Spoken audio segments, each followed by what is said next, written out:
Okay, continuing now to chapter 6, one about the Olympians. Our second video for June 30th, 2016. This will be a fairly brief video because most of what you can gather from the chapter about the Olympians I think is pretty self-explanatory.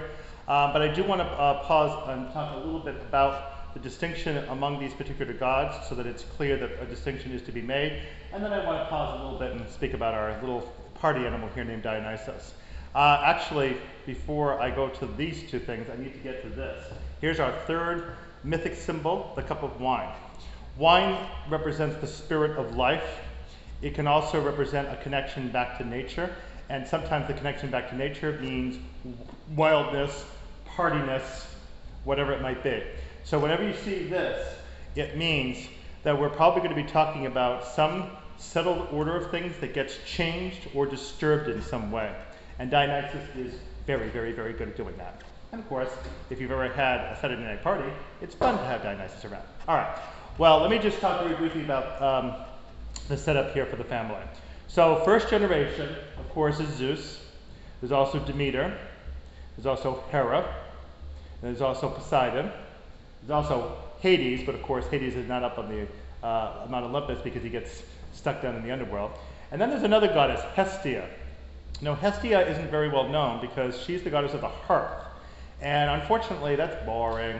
Greeks don't have any really use for her, unfortunately. It's not the case, however, with Roman mythology. In Roman mythology, Vesta is the goddess of the hearth, and she is very important. Every household had a worship rite for Vesta, and of course, Vesta also had the famous Vestal Virgin rite that was celebrated very prominently in the city of Rome. But Hestia herself doesn't have very much. So Hestia actually is going to be displaced eventually by Dionysus, one of the younger gods. So you have that group for the older generation. Then you have the younger generation. You have Athena, who, as we already learned, is the half-daughter of Zeus from his head, the goddess of Athens, and also the goddess of war and wisdom and weaving. So we have Athena. We have Artemis and Apollo, the twins, who are both very good at hunting. Apollo is the god of the sun in later mythology, not originally, but later. Goddess of god of music, god of healing, god of medicine. He has a son Asclepius, who's also tied in with medicine. Artemis is the goddess of the moon, of the hunt. And the two of them can sometimes be seen in combination, especially one very famous frieze in which we see them battling the giants. It's a frieze on a treasury from the city of Sipnos, and you can see how Apollo and Artemis work together. So we have her, and we've got Ares. Ares is the god of war, and not much of a figure. He's pretty much violent and kind of brutish, and actually he gets wounded by the Greek hero Diomedes. It's very disgraceful for any god to get wounded by a mortal. That's not supposed to happen. So Ares gets not really much of a good press from the Greeks. The Greeks didn't really like warfare very much, and they did it all the time. So Ares is pretty much a subordinate figure. Again, the Romans are very different. The Romans have Mars, well known as the Red Planet, and Mars is very prominent. He is celebrated quite warmly by the Romans, and he's in fact the father of the twins Romulus and Remus, who will end up becoming the founders of Rome. And so Mars is very closely connected with the early Roman lineage. So we have Ares, we have Aphrodite, otherwise known as Venus. She is the goddess of love. We've spoken about her previously. And we have Hephaestus. Hephaestus is the god of craftsmanship, and when he was born, Zeus and Hera weren't very impressed with him. He apparently was a rather ugly-looking child, and so Zeus ended up tossing him over Mount Olympus down the cliff, and he fell and fell and fell and fell, and eventually landed and sprained his ankle, and it never healed. So as a result, Hephaestus is also known as the lame god.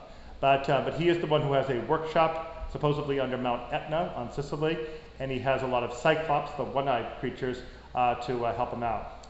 And then we have Hermes. Hermes is the quick-moving god, the god of the delivering messages, the messenger god, and also the god of thieves, because again, they're very furtive and slick. And he also was the god responsible for protecting travelers as they travel, because Going anywhere either at sea or by land in Greece was a very dangerous affair. There were a lot of hazards. So he was the protecting god of travelers. And for that reason, he's sometimes seen wearing a wide brim hat like this, because when Greek travelers were on the road, they often wore that hat to keep the sun out of their eyes. And also Hermes went down into the underworld to take souls from the above world down into the underworld. Very famously, when Orpheus was trying to get Eurydice out of the underworld because she had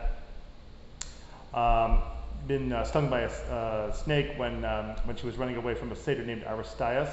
Orpheus went down to the underworld and charmed the underworld into releasing her. But unfortunately, when he came back up, he had been told, do not look back at her like this. Unfortunately, he did. And when he did that, immediately Hermes showed up and hauled her soul back down into the underworld. And of course, he lost her forever. So those are your 12 Olympians, first generation and second generation. The second generation are all born from the first generation. Usually Zeus, not with Hera, with the exception of Ares, the god of strife and war. What a surprise, because Zeus would get around quite a lot and Hera didn't like it. What wife would? Then you have Dionysus, the curious god. Dionysus, again, we're going to come back to with chapter 8, but Dionysus is a foreign god, essentially, but he's also strangely Greek-born. He's rather paradoxical this way.